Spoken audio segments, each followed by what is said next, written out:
Hello, and welcome to the Vertiv Channel Partner Summit. My name is Alex Pope. I'm the Vice President of Integrated Rack Solutions for Europe, Middle East, and Africa at Vertiv. And it's always a privilege to talk to our partner community. Joining us today, we have our good friend, Robin Ody, Senior Analyst from Canalys. Welcome, Robin. Hi, Alex. Thank you very much for inviting me along. And it's a real pleasure to be able to talk to Vertiv today. I know that there's lots of important things going on in the edge, and I'm really excited to be able to discuss some of the data that we have at Canalys and some of the latest information we have looking back, but also some of the info that we have looking forward towards 2021, feedback from the channel partners where we expect to see growth and where we're hoping that opportunities will arise. So if I start off, a quick look back into Q2 and the first half of the year. We're starting to get some Q3 data in now, but the most recent and most solid data is from Q2 and H1. And as many people will know and will expect, the infrastructure space was down quite significantly, almost 9% in the second quarter, and not surprisingly, or about 10% in the first half is our estimate for the decline in the overall infrastructure space. So this is the data that we break out at Canalys that you can see here, and you can see on the right hand side how we break that down further. This is the EMEA data, of course, and you can see there that some of the hardest hit areas, things like service provider routers, Ethernet switches, storage, and industry standard servers, were all pretty hard hit. Now, this data does include, I should say, the hyperscale data. So there is, of course, cloud service providers that are involved in this, which is why you'll see non-industry standard servers see high growth. So overall, the market was down, but some of that hyperscale growth did help to counter some of the larger difficulties we saw in the SMB sector and in the smaller data center builds. So this is our infrastructure data from Q2 and the first half of the year. Moving on just briefly to where we expect to see some possibilities moving forward.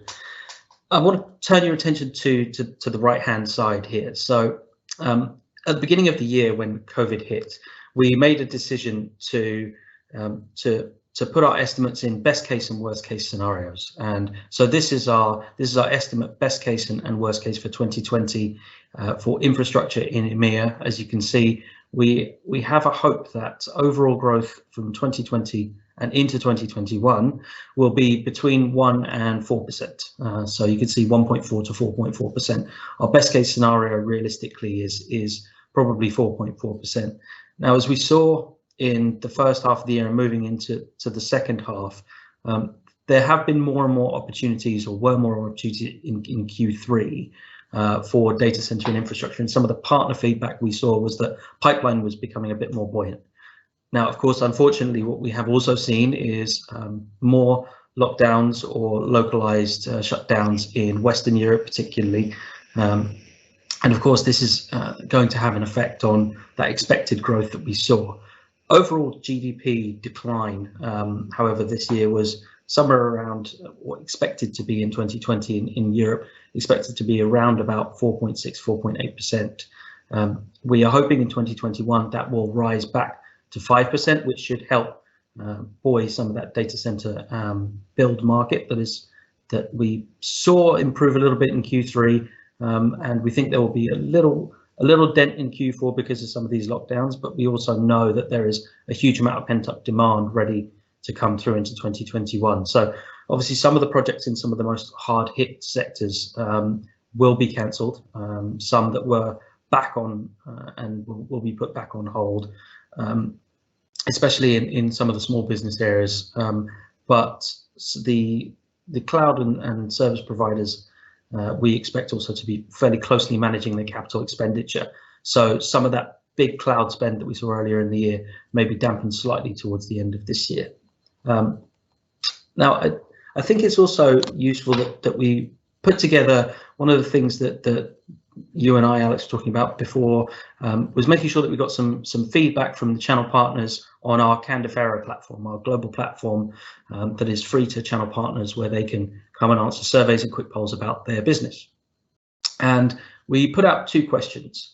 So the first question was, of course, asking them about their edge infrastructure opportunities in 2020 specifically. So we asked them a relatively simple question. This was one quick poll which has one question and 5 potential answers. And we asked them how the customer spending had been in edge infrastructure in 2020. So you can see the data here in front of you. And actually, there's been some encouragement in the sense that 35% of the partners responded saying that they had seen some good or exceptional investment from customers in edge infrastructure, and another 35% saying that they saw relatively small or selective investments, with the rest saying that they either weren't selling edge infrastructure or they hadn't seen any customer spend at all this year.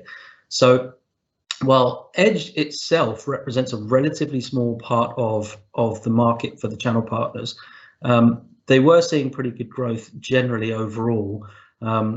But of course, that does depend on which sector you're in, also which country you've been in as well. We saw Northern Europe was significantly stronger than Southern Europe, as you would expect.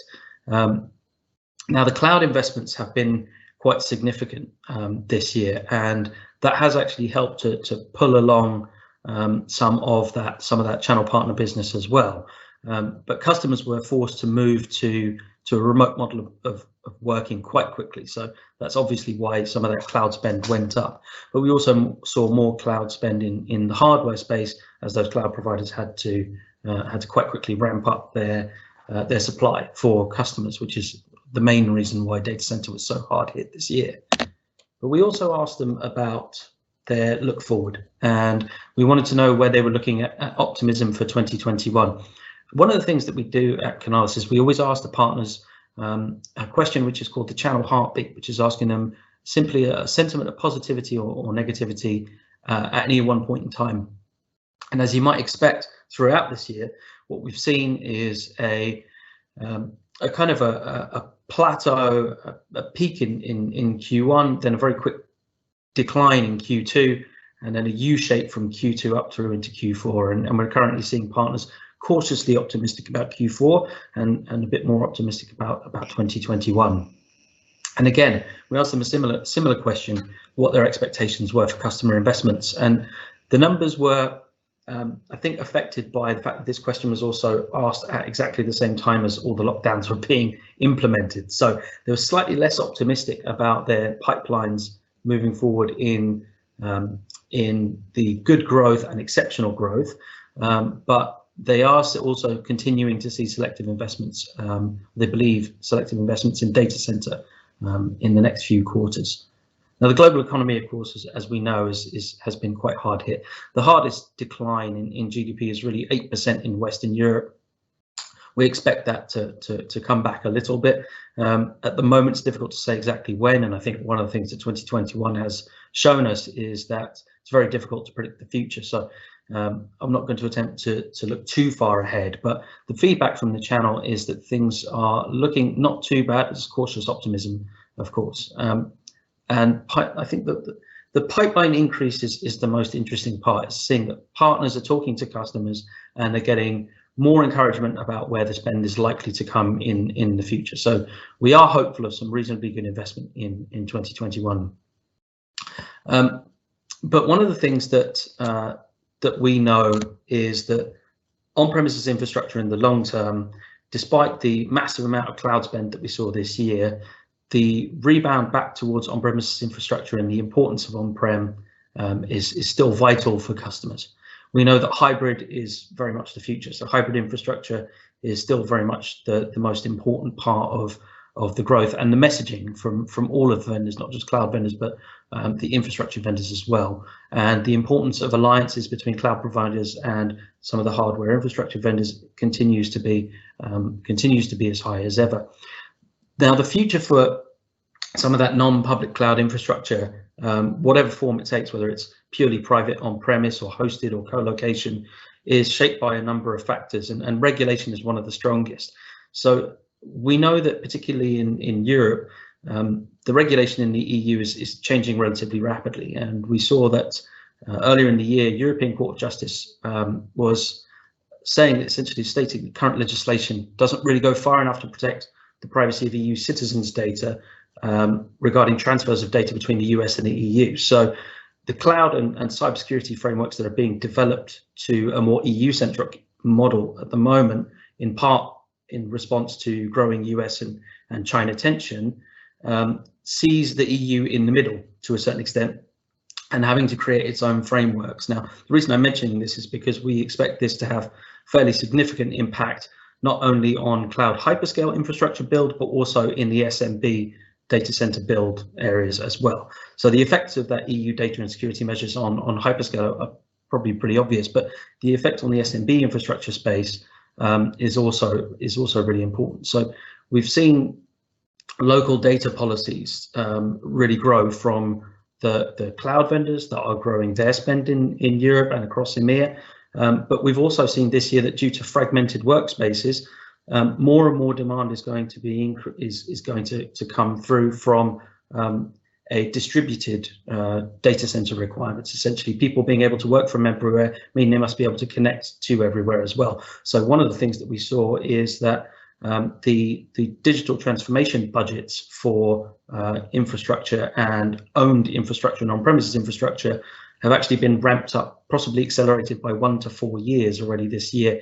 In some recent survey for Europe, it's about 97% of those that were spending on infrastructure had said that their budgets had actually been increased because of the need for some of that infrastructure. And some of that has been in the hardest hit areas. So I know that in healthcare, in education, in retail, some of the hardest hit by COVID-19 have actually seen the budgets for that hardware increase.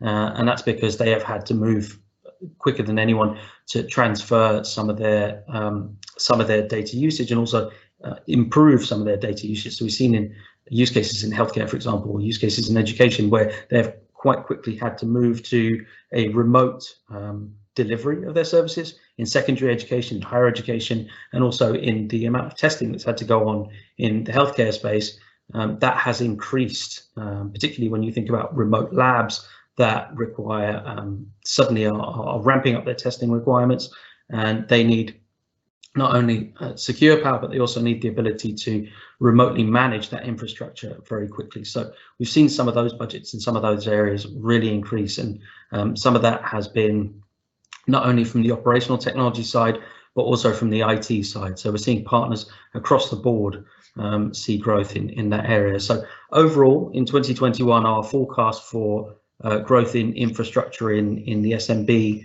and the data center side of things, we expect somewhere around about mid to high single digits. That's our prediction for 2021. So we believe that regulation, as well as COVID-19 and the need for remote working, remote staffing, and the fragmenting of the infrastructure environment generally, started out by increasing the cloud investment in the year, but we know that feedback from the partners and the general direction of the market is that hybrid infrastructure is still absolutely key for customers, not only from a security perspective and a regulatory perspective, but also from demand for data sovereignty and the ability to control where your data is held and what you do with it. So we believe that 2021 is going to see a rebound on some of that infrastructure spend. So that's our latest data, our latest look at 2020 and our tentative look forward for 2021. And I think that channel partners should be seeing some opportunities come online in ever increasing circles in the coming months. Robin, thanks very much. Really appreciate the insight into the market, especially with the backdrop of what we've seen over this past year. So getting your pulse, your heartbeat on the market from a partner perspective, very important for our business as we look to continue our partnership in solving end user IT problems as they emerge and as they evolve through these times. And one of the things that we see at Vertiv is a continued growth and focus at edge locations. And edge can mean a lot of things to a lot of different people. And Robin covered a couple of different versions there.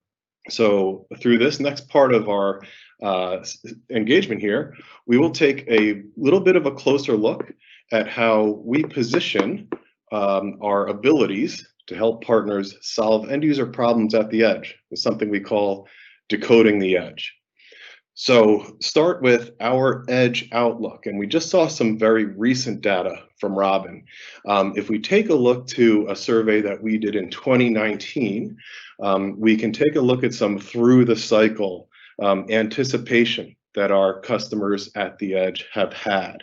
And the takeaway here is that between 2019 through the next 5-year outlook, over half planned on growing over 100%, so doubling their edge footprint. If we take a look at where these edge deployments are happening, it's not specific to any one single vertical. Tends to cross areas such as retail, industrial, healthcare, education, others, finance, etc., where customers are spending on enhancing their ability to compete in their own industries. And what we see is not only is the edge deployment tend to span several different verticals, but if we put these points together of a bit of an economic inflection point in 2020 and the underlying trend across verticals, we think we're in position to see an acceleration of activity at the edge.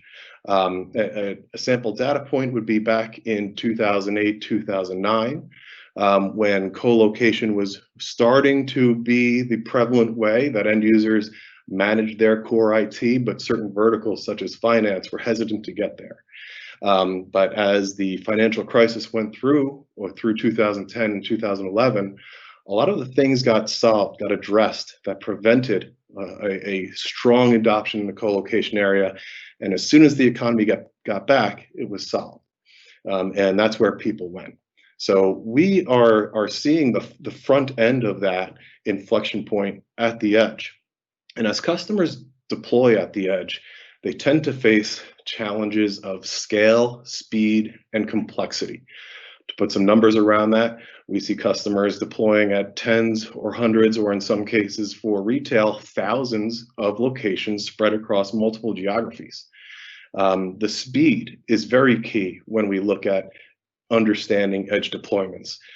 Some could stress the ability to deploy rapidly, such as deploying at hundreds of locations in a summer, or matching the pace of deployment to the pace of the location readiness. And we'll talk a little bit more about that in one of our examples. Finally, as we look at the scale and the reach of these deployments, there's inherent complexity. The configurations vary, the physical deployments and where they're going vary, regulations, borders, languages, and all of these end up going into areas or specific buildings that aren't directly controlled by the IT organization within that customer who's responsible for application performance. So as we look at decoding the edge, there's really 3 aspects to it.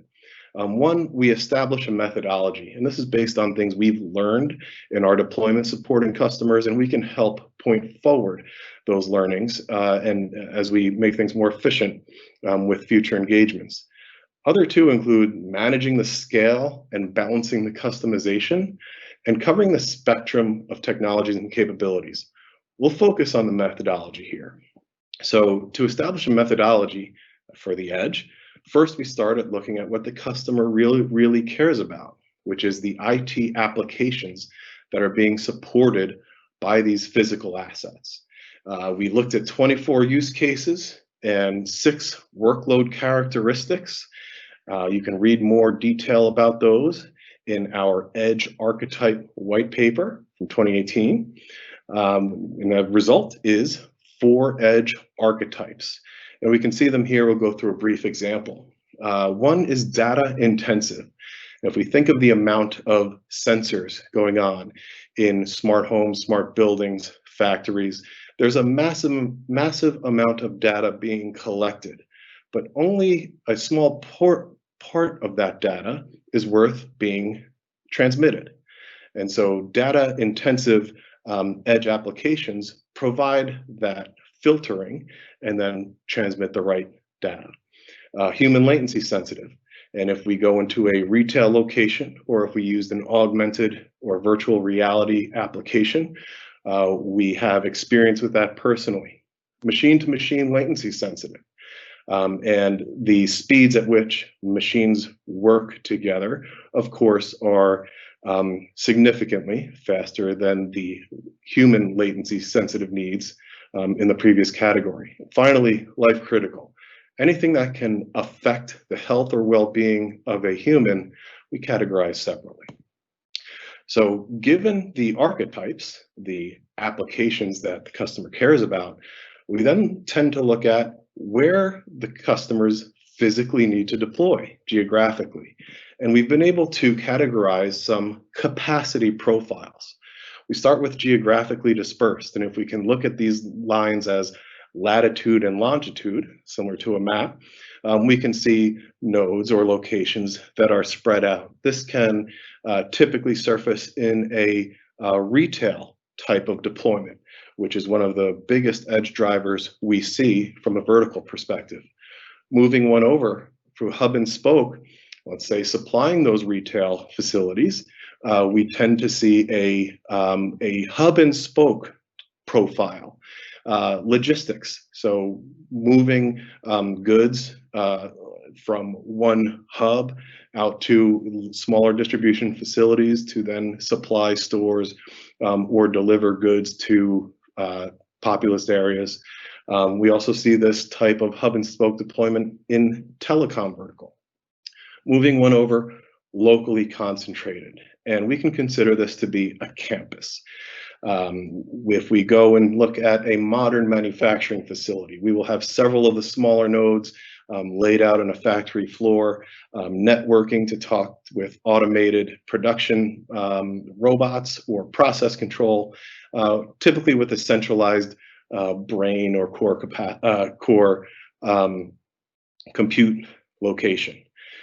This model we also see similar in healthcare or education, higher learning campuses. And then finally, self-sustained frontier. Like we said, edge can mean different things to different companies, different people. If we get to a cloud provider, edge can be a pretty large location, but the needs to overcome speed and complexity remain. The result is something that is typically more self-sustained and robust than an average edge location you might find in a retail facility, and at a greater scale as well, closer to something that can be considered a traditional data center from a heat load perspective. We also use this category to cover disaster recovery sites that have to be standalone, separate from the core data center architecture. And finally, we start with the archetypes. We look at the capacity profile. Each of those capacity profile locations will have its own characteristics. And here we've categorized them into applications, physical applications. So we see the categories over on the left.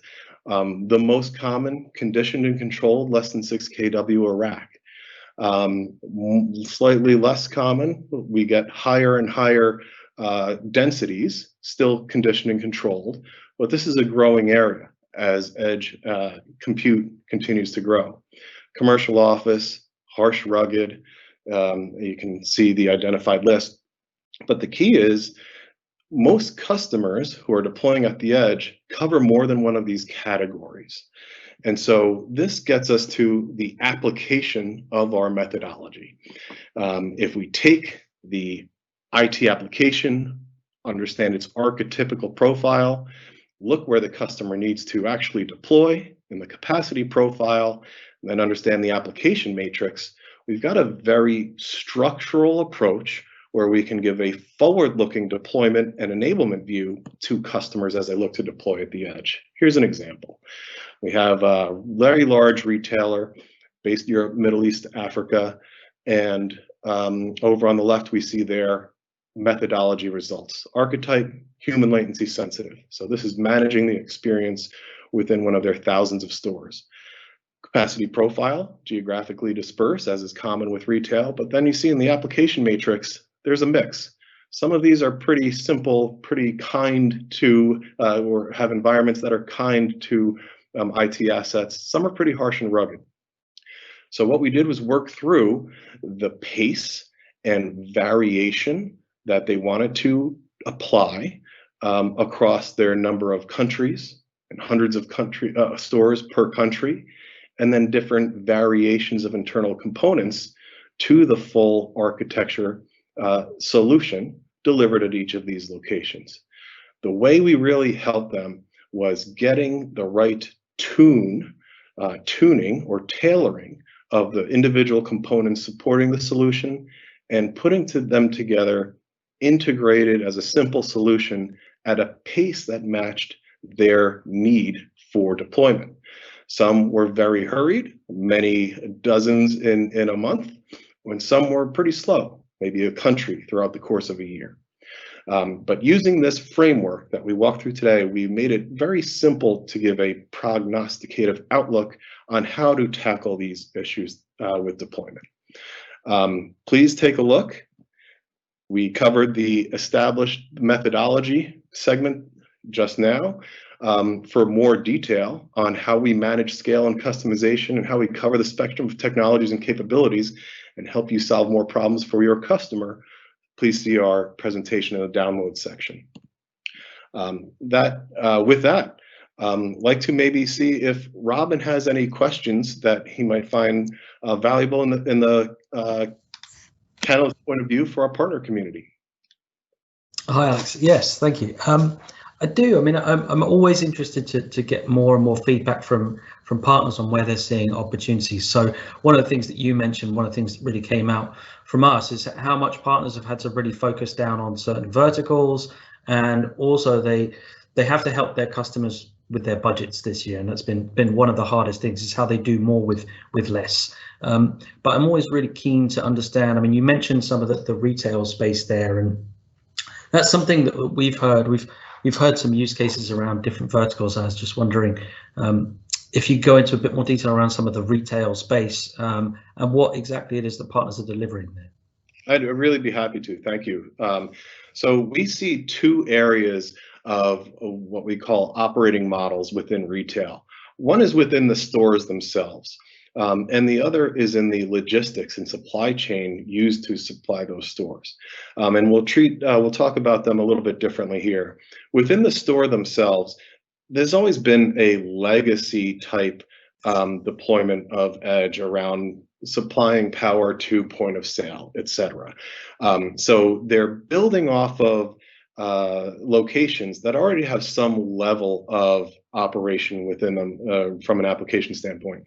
What we see them looking to do is enhance the customer experience that their customers have. So it starts with a balance between what I can do online as a retail customer and how that experience is simple for how I want to acquire product and manage the experience from my house, or as it translates into a physical store.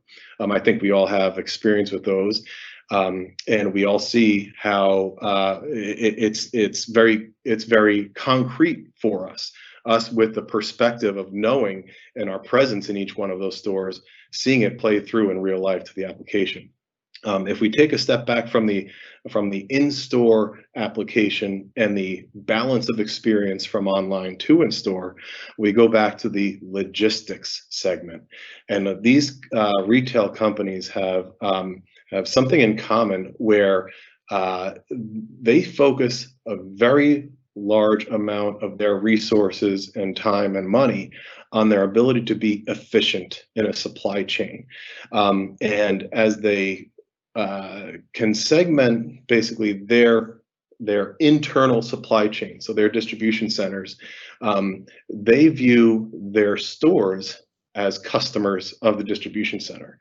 So we have examples where distribution centers typically run somewhere between 50 and 150 stores can be serviced out of one distribution center.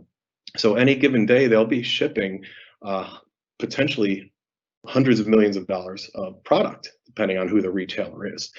And if they don't get the right product in the store, eventually that is felt at the bottom line of the retailer themselves. So with regards to these logistics facilities, there's more and more advanced planning and more anticipation of need. And what we see is sometimes a store fulfilling both roles, both of an an in-store experience, and also a actual distribution point for online commerce. It's funny, what we learned with some of these logistic places, nobody ever wants to have, any IT organization doesn't want to have to support assets that they can't just have in their own backyard and walk to. But they've been forced to for some time for some very simple things. For example, if a logistics center loses connectivity, if they don't have the ability to generate a packing list on site and have it make sense, bill of lading, they can't ship anything. So they don't want to have their millions of dollars of outgoing product be reliant on an internet connection, which, it's been very difficult over the past months to get something that's very consistent. So from a retail perspective, we see both in-store and logistics enhancements, and it's very ubiquitous. There is some some leaders in the space who are competing more and more for not only the online share, but also a complementary in-store optimization. Yeah, it's pretty interesting. It's a lot of detail that that I think a lot of people don't necessarily always get when they think about use cases. You really kind of delve deep into exactly all of the moving parts that the partners have to be involved in, and just how much knowledge you need of a vertical to be able to really actually deliver value beyond just the fulfillment of the hardware itself. Very much agreed. I think one of the things that, from my perspective, we had touched on, I touched on briefly earlier, but it was something that we saw this year was the number of, I think it fits in with one of the models that you had there around some of the distribution, so around actually the physical locations of these edge spaces, and the amount of testing in the healthcare vertical, the amount of testing in these distributed labs that suddenly had to ramp up very quickly for obvious reasons, as we know, but many more labs doing much more testing going on and requiring 24/7 compute, and they needed that to not fail. Essentially, they needed to be absolutely certain that was going to work.